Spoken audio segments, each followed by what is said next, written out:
আজকে আমরা এসেছি আমার এক দিদির বাড়িতে দীনেশনগর। এখানে কিন্তু আমার ভাই এসছে আইবুড়ো ভাত খেতে। কেমন লাগছে আমার ভাইকে? জামাই মানুষ যাচ্ছে, আর সামনে যাচ্ছে আমার বাবা আর বোন। চলো দেখা। এই দেখো সামনে যাচ্ছে, আর রাস্তা দেখেছো কাজ হচ্ছে। এই যে চলো আগে যাই, না হলে পড়ে যাবো। এই দেখো আমার ভাই জামাই সেজে ঢুকে পড়েছে। এই দেখো এখানে আমার এক দিদি বসে আছে, দেখেছো?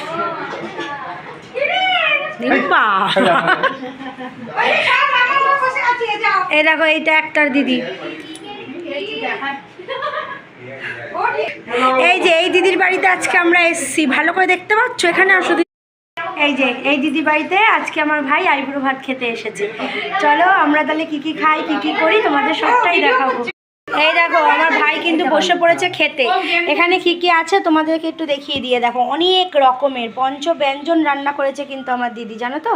এই দেখো এখানে আছে ভাত আর আলু ভাজা, বেগুন ভাজা, এটা মাছের তেলের চচ্চড়ি, এটা মাছের ইলিশ মাছের মাথা দিয়ে কচুর শাক, এটা লাল শাক, এটা হচ্ছে সাগুর বড়া, এটা কাতলা মাছ ভাজা, এখানে পাঁপড়, টমেটোর চাটনি, মাছের ঝাল, এটা হচ্ছে মাছের মাথা দিয়ে মুড়ি ঘন্ট না মুগ ডাল, এটা হচ্ছে মাটন। আমার ভাইয়ের তো সব থেকে বেশি পছন্দের খাবার।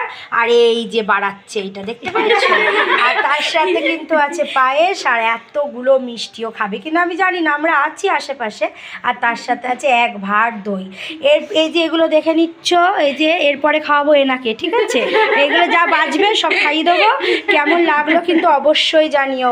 আর এগুলো যে করেছে, এই যে আমার দিদি করেছে, একটু থ্যাংক ইউ বলে দিও আমার হয়ে। চলো টাটা।